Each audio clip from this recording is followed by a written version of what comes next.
All right. Hey, everybody. Welcome back. Josh Ruiz, your host, the MVP Cast, empowering entrepreneurs to get fired up and be the MVP of their life and their business. Today, I have Sue Willhite, and she is the Profit Attraction Master, hypnotherapist. She owned a bookstore, which I think is incredible. And she helps coaches in the mind, body, and spirit world have profitability. Sue, welcome to the show. Hey, thank you, Josh. Happy to be here. Thank you for the invitation. Yeah, that is awesome. And you were talking just before we got on here about a technique that you have. I won't go into it because I'll probably mess it up. But if you want to go right into that on releasing the negative thoughts and changing the frequencies, can you elaborate on that? Absolutely. Thank you. One of my favorite topics. I love talking about this because it is one of the coolest techniques out there. And believe me, in my experience, I have seen just about every healing technique there is on the planet. Trust me, I've seen them all. To my knowledge, this is the best one out there. So it's called BioField Tuning. And the biofield is the electromagnetic field that surrounds our bodies about 3 to 5 feet out. And it is generated from your brain, your heart, and your gut. All of those 3 things put out an electromagnetic signal. And one of the most powerful ones is from your brain. So your thoughts and your emotions are part of that electromagnetic frequency. So literally, when people say thoughts are things, thoughts are things. Thoughts are electrons that are going out into your field and they get written into your electromagnetic field. Mm-hmm. Now, the cool part is that they're held there as memory. This is where a lot of your memories are stored in the form of thoughts, beliefs, and emotions. And those thoughts, beliefs, and emotions write back into the brain. It's like a hard drive. It's like a computer. and the brain goes, what do I need to know? The field goes, here's what you got. And the brain goes, great, let's run with it. And your brain is the processor that takes that and puts it together and does stuff with it. Now, the negative part about that is the brain goes, what do you got? And the field goes, you can't make money, or money doesn't grow on trees, or I'll always be poor, or I'm not worthy of charging, or if I'm a spiritual person, I can't make money. There's a whole laundry list, whole grocery list, I should say, of these thoughts and beliefs. And so the field will go, here's what you got. And if you're in business, these are really, really limiting, literally limiting beliefs. I call it like having cataracts. It's filters that you cannot see through. So you're going to miss opportunities. You're going to say or do the wrong thing. You're going to be in the wrong place at the wrong time with the wrong thing, because this is what your field is generating for your brain to use as processing. Now, the technique that I use, again, it's called BioField, which is your BioField Tuning. I use specially designed tuning forks to hold that frequency in the field that will allow those thoughts, beliefs, and emotions to just relax and go away. They just release. It's not that we are eliminating, I'm not cutting anything, I'm not deleting anything. I am reducing the electrical charge on them so they no longer dominate your brain. It's the coolest thing ever. And it's totally physics. I love it. Yeah, it really sounds very cool. And I'm very intrigued.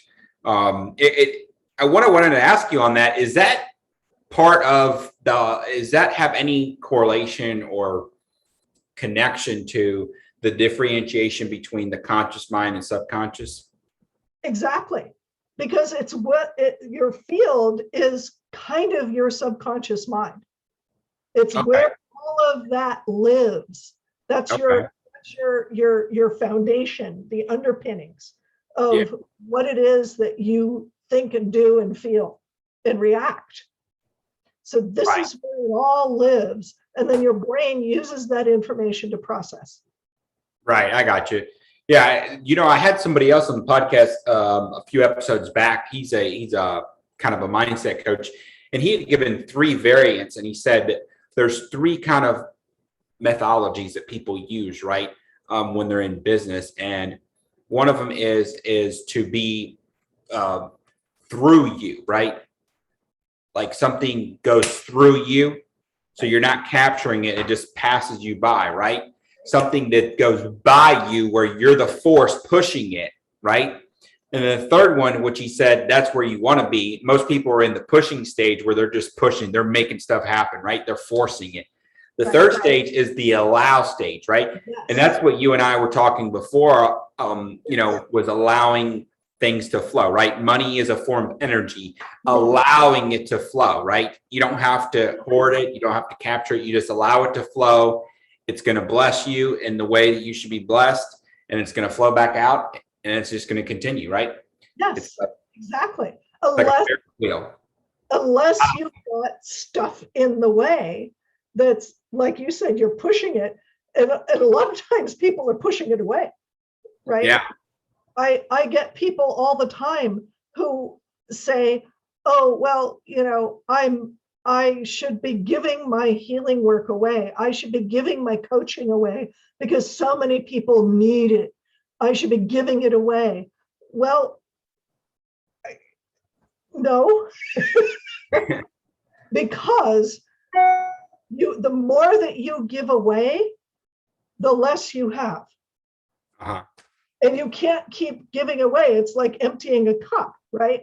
You keep emptying the cup. There's nothing more for you to give. And so you end up with burnout, frustration, depression, anger, all kinds of things that are not useful, and you're not giving. Yeah. You got to get the energy back. It's just like food. You gotta get that energy back in order to be able to put out. Yeah, no, I love that. I love that. That definitely makes a lot of sense. That guy was saying too, that we're like water, right? We contour to whatever container or environment we're in, right? Yes. Furthermore, I was reading something on one of the books that I read, and it was saying that, we're all created through genetic disposition, right? Through genes. But what makes the biggest impact in our lives is the environment in which we grow up in an environment, right? But when we become adults, we have the choice to, impact the environment that we're in, right? Those that we associate with, people around us. And a lot of people fail to understand that makes a huge difference in, their daily life, right? Their mind, their spirit, their body. I like what you were saying about people not valuing themselves, right? And I think that's where it really starts, is valuing yourself, as a professional, as somebody with expertise. Before this call, Sue, I was talking with a lady that she's a holistic doctor. She's got a podcast she started about a year ago. She's got over 250,000 downloads on the deal. And she charges people to be on the podcast, and she's like, why aren't you? And I was like, I don't know. It's a great question. I've yet to ask myself why I'm not charging. I think for one instance, it was just I wanted to do something that I could give back. But then I'm like, well, hey, I got time. I've got equipment. I've got resources. I mean, I can't give away the house, right? I mean, you have to survive and thrive. So it was just a great question to ask myself. And I wrote it down, like, why am I not charging, right? And so you just kind of validated that thought process of, hey, that which you value can be monetized, right? Yes. And again, money is just energy, right? Yes. So, hey, you're giving out, allow it to flow back. Exactly. And what you were saying about surrounding yourself with people, when you think about the fact, and I really mean this, it is a fact, we have this electromagnetic field around us. Mm-hmm. It's vibrating at certain frequencies. And we hear people talk about, raising your frequency or raising your vibration or what have you. But if you have a vibration of poverty and I can't charge and I'm going to be poor, your field contracts. Mm-hmm. It becomes closer to your body. It's not expanding. And when people come close to you, it's uncomfortable because they're not interacting. The vibes are not interacting. Yeah. If you've ever been around somebody, I mean, I know some really fabulous people. One that comes to mind is Dr. Bruce Lipton, who I've met on a couple of occasions. His vibration, his energy is such that I feel like a cat in front of a fireplace. I want to go cuddle up to him and kind of, hang out in his energy because his vibration is one of love and acceptance and abundance. Yeah. You just want to get closer to that. And people who are poverty consciousness, it's like they're slightly uncomfortable. There's something going on and you don't know what it is. Mm-hmm. And if you get two people who are in poverty consciousness, if they are, or they're in illness consciousness, or they're in betrayal consciousness, those vibes, they'll attract each other. Yeah. The strongest vibration wins. Absolutely. So if you're somebody who is in poverty consciousness, you're going to feel most comfortable with people who are also in poverty consciousness. Mm-hmm. And until you change that vibration, until you change the electrical field, the electromagnetic field in your body, you can't be attracted to somebody who is also in that more expansive, abundant place. Yeah. That what you were just saying kind of reminds me of the story. I don't know if you've heard of it. My wife is a teacher, so I have a lot of little kid stories of it was an eagle, baby eagle, that got misplaced from the nest, and he ended up being raised by a turkey, and he thought he was a turkey all his life. But he always wondered about the bird in the sky. And the other turkey said, "That's an eagle. You're not an eagle." And he was told by the other turkeys that he's just a turkey, and that's why he's on the ground. But he had that instinct and being or thought process in him, right, to want to fly. But he unfortunately didn't take any action on it. Right. So I definitely understand what you're saying. Let's segue in. I want to get a little deeper on, you have tremendous passion, tremendous energy, which I love. So, that's really what the show's about is really providing that for our audience. What would you say gets you fired up, as an entrepreneur and leads you to your passion? Everything I was just talking about. Yeah. I love it. So I was in information systems for 20 plus years. And my reason for doing what I did, and I will say, I will toot my own horn. I was a highly sought after IT professional. I was a programmer, systems analyst, database designer, systems designer. I was really, really good at what I did because it was not so much the computer that I was interested, although tech is great. I love tech. It's wonderful stuff to play with, but it's a tool. Right. And my whole passion was, how can we make this tool make other people's lives easier, better, so that they can get out and do what they want to do in their life. And so if somebody didn't have to correlate 5 different reports by hand or go through a 7-page report looking for a particular figure, if I could write a program or create a database or a system that would allow people to get what they needed right away so that they could get out of work earlier, better, faster, it flows into my coaching. my coaching is all about how can we remove the blocks, get things out of the way, reprogram your filters so that you're abundant and you can spend time doing the things that you love and being with the people you love more. That's what fires me up. That's the thing. I love that. And I'm actually all about that. I was in the restaurant business previously. And the reason why I left that industry is not because I don't love to cook. And again, I'm going to follow your lead on toot my own horn. I'm incredible in the kitchen and I could throw down with the best of them. The reason I left is because I lacked the control over my time and my income potential, and the abundance to be able to provide for my family, and the time is also a necessary resource that I needed. And the only way to really do that, that I know of anyway, is to be in business for yourself and to do something that you can, dictate, right? At the end of the week, I know if I don't have anything coming in, I have no one to blame but me.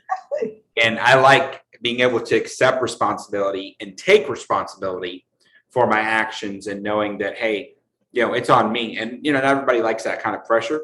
Right. I kind of thrive on it a little bit, and it's only helped push me, to be a better person. And again, that's exactly what we want to spread the message of here with Hope and, being the MVP of your life, right? Everybody wants to be an MVP. I mean, who doesn't, right? If you don't, then don't listen. But if you do, then get more on, right? Yep. Absolutely. So my next question for you, Sue, I guess it's sort of a blend. It's what is the mission? What is your mission as an entrepreneur? I mean, it sounds like you came from, you worked for somebody. Is that right? In the tech world, you were in that corporate realm. And then you kind of segued out with the bookstore and the hypnotherapist. What led you in your mission to be an entrepreneur, or was that by default? I got an ulcer from, I was an IT manager for a multinational company, and I got an ulcer, and I went to a hypnotherapy demo, and after an hour or so, this guy was demoing different techniques. So don't ask me what it was he did. But at the end of the session, I didn't have an ulcer. Wow. And that's what we call in the industry a convincer. And I said, okay, that's what I'm going to do. And I gave my work 18 months of notice. And I spent the next year doing as much training as I could cram in. I took every single course the School of Hypnotherapy that I went to offered, and then some, and some outside courses. And I went to conferences, and then built my practice, and then quit. Wow, that is incredible. But what I say is, having been in information systems, part of what I was doing was designing systems that supported business. Right. So I learned business from the inside out. Right. And my mission was the same. It was, how can I help people be better in their lives so that they can do more of what they love to do? Yeah. What's important to them. And now it's sort of changed. It's like, okay, how many coaches, healers, practitioners can I help become better business owners so that they can reach more people, so that they can make a difference? It's like this ripple effect going out, right? The more people that I help, the more they help, and the more people get helped in the world. So that's my mission. It's this total funnel. It's this reverse funnel. Yeah. No, I love how you say that. Do more so people can do more. Again, it's kind of like when you skip a rock, you hit it to hit once and it rolls, 10 plus times, depending on how good you are skipping it. Yes. Yeah, that is awesome. You're skipping rocks, but yeah, exactly. So you being, again, I love the boldness that you place on your backdrop, the profit attraction master. So let's segue into that. What would you say? I mean, you probably have multiple things, but give us one nugget that has really accelerated your business or kept you in an upward trajectory in the last, let's just say 18 months through this down period for many people. What has changed or been positive and upward for you? People. Wow. Connections. People.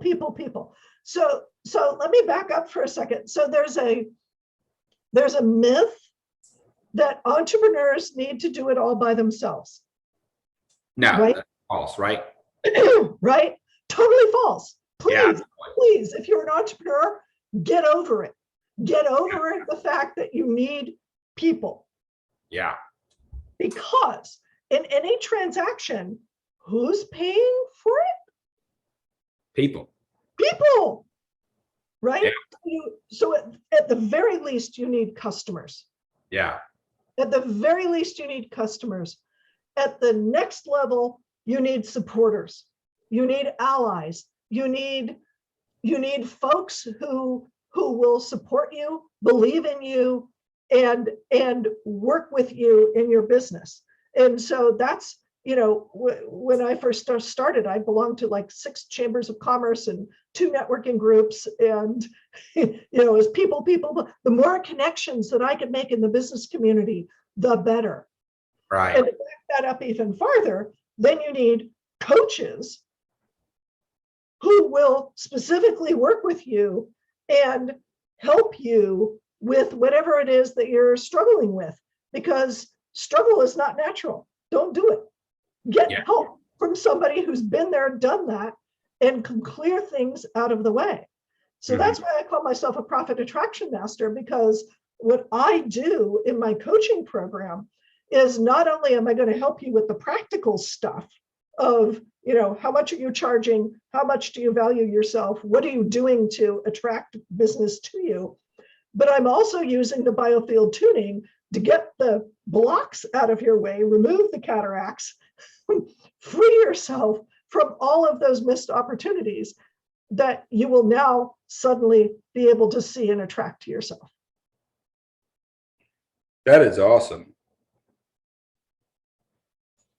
That is awesome. You kind of put me at a speechless point there for a second. I was like, man, what do I don't know. I don't even know what to say to that other than that's incredible. You pack a great punch in a very short line, And I just remember what I was going to say. And I think you kind of delivered it in your message, Sue. Everybody needs a coach, right? Yes. I always like to frame it back to, athletes, the top athletes in the world. You know why they're the top? Because they train harder than anyone else and they have a coach pushing them harder than they'll push themselves, right? And to correct them when they go down a wrong path. Exactly. Right? If Athena Williams' backhand is, twisting sideways, the coach is going to say, you need to work on that, brace that, make sure that it's, you've got good follow through. No athlete in the world who competes on a national or international level does not have a coach, period. Just exactly. Yeah.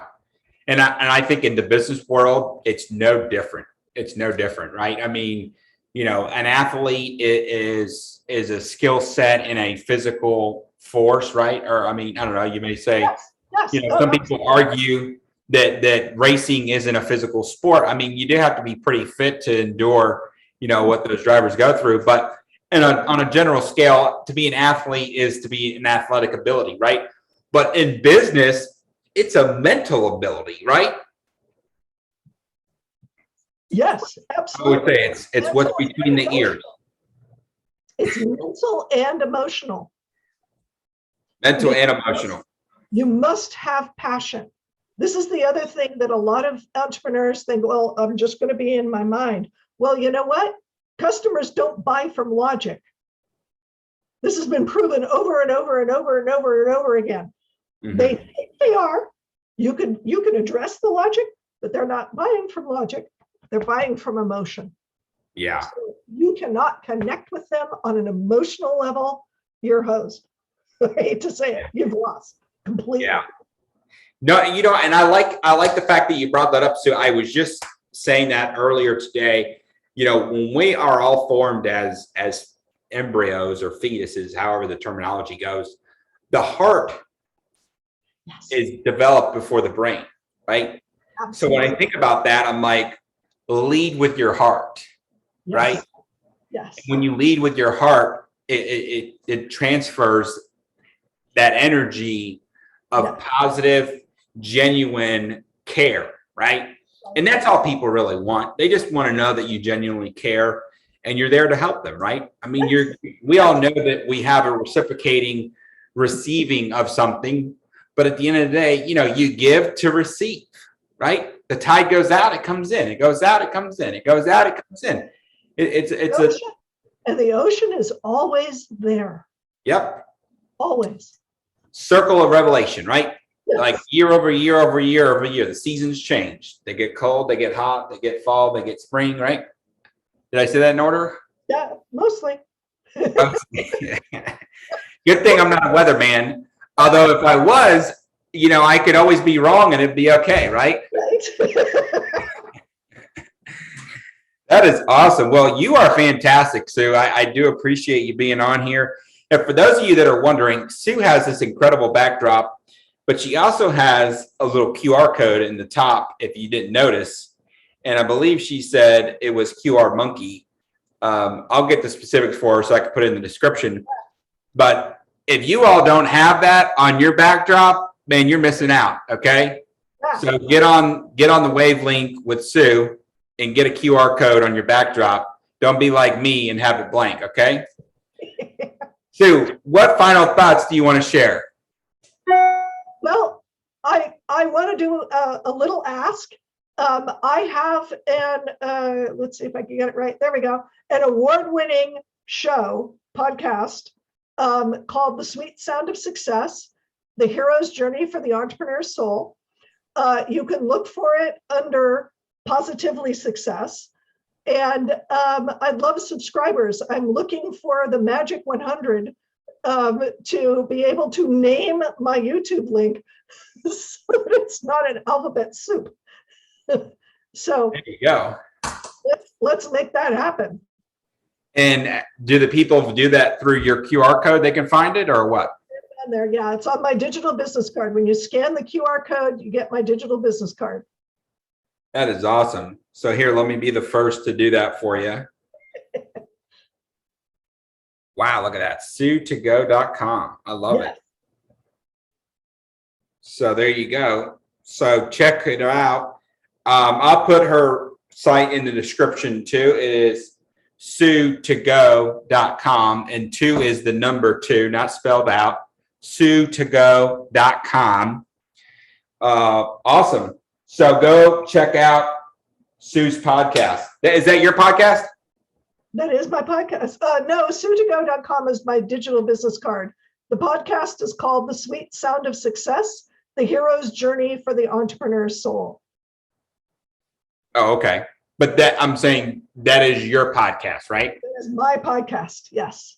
Yes. And Awesome. I interview entrepreneurs who've had interesting stories, and I interview them under the format of Joseph Campbell's The Hero's Journey. And I take out 5 pieces from that and follow the entrepreneur on their life journey and what got them to being an entrepreneur. It's really fun. And I'm dropping my 40th episode at 11 o'clock on Friday, July 20, what is it? Tomorrow's the 23rd, is my 40th episode. And I'm really thrilled that it's been going this long, and I've gotten some amazing people on there. That's awesome. Yeah. Well, you haven't had me yet, so we're only going to make it better, right? We're going to have to reciprocate here, Josh. I love it.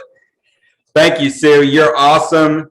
And for all of you out there, go support Sue. I'm going to do it myself. I'm a believer in what I practice and what I preach. So go check out her 40th show dropping tomorrow. Go subscribe and go find how Sue can help you with these BioField tunings and get your mind right and tight, as I like to say, so that you can go have an abundant life. Yes. Awesome. Until the next episode, this is Josh Ruiz, your MVP host, and go be the MVP of your life. We'll see you on the next episode. Thanks a lot. Thank you, Josh.